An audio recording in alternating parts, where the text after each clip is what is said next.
क्या सच में सिर्फ मानव जन्म ही सबसे श्रेष्ठ है? क्या आपने कभी सोचा है कि इस विशाल ब्रह्मांड में इतनी सारी योनियों के होते हुए हमें मानव जन्म ही क्यों मिला? शास्त्रों के अनुसार मानव इंसान का जन्म सबसे श्रेष्ठ माना गया है, लेकिन इसका यह अर्थ बिल्कुल नहीं कि बाकी जन्म बुरे होते हैं। पशु, पक्षी, कीट, वृक्ष, यहाँ तक कि देवता भी सब अपने अपने स्थान पर पूर्ण हैं। पर एक बहुत बड़ा अंतर है, भगवान को पाने का अवसर सिर्फ मानव जन्म में ही मिलता है। अब सवाल उठता है, दूसरे जन्म भगवान को क्यों नहीं पा सकते? क्योंकि पशु, पक्षी, कीट और वृक्ष अपने कर्मों का केवल भोग करते हैं। उनमें यह सोचने की शक्ति नहीं होती कि सही क्या है, गलत क्या है। उनके पास नहीं होता विवेक, आत्मा पर विचार और मोक्ष की इच्छा। यह शक्ति केवल मनुष्य को दी गई है। सिर्फ मनुष्य ही यह प्रश्न कर सकता है, मैं कौन हूँ? मैं क्यों पैदा हुआ? मृत्यु के बाद क्या होता है? और मैं भगवान को कैसे पा सकता हूँ? यही प्रश्न मनुष्य को बाकी सभी योनियों से अलग बनाते हैं। अब बहुत से लोग सोचते हैं, देवता का जन्म तो सबसे अच्छा होता होगा। यहीं पर सबसे बड़ी भूल होती है। देवताओं का जन्म सुख भोगने के लिए होता है, मोक्ष पाने के लिए नहीं।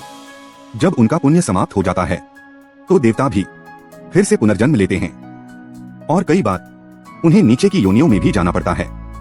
इसलिए शास्त्र कहते हैं, मोक्ष का द्वार सिर्फ मानव के लिए खुलता है। अब समझिए, भगवान ने मनुष्य को खास कैसे बनाया। भगवान ने मनुष्य को दी बुद्धि, विवेक और कर्म चुनने की पूरी आजादी।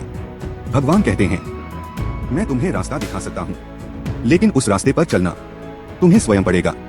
इसी कारण मनुष्य चाहे तो भोग में डूब सकता है और चाहे तो भगवान तक भी पहुंच सकता है। गरुड़ पुराण के अनुसार 84 लाख योनियों के बाद मानव जन्म मिलता है।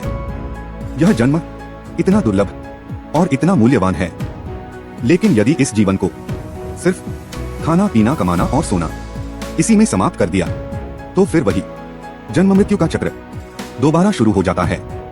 तो फिर मानव जन्म का असली उद्देश्य क्या है? धर्म के मार्ग पर चलना, सत्कर्म करना, भगवान का स्मरण करना और अंत में मोक्ष की यात्रा। और अब अंत में एक कड़वा लेकिन सच्चा सत्य, जानवर भगवान नहीं बन सकता, देवता भी भगवान नहीं बन सकता, लेकिन एक मनुष्य यदि चाहे तो भगवान बन सकता है। इसीलिए शास्त्र कहते हैं, मानव जन्म को व्यर्थ मत जाने दो।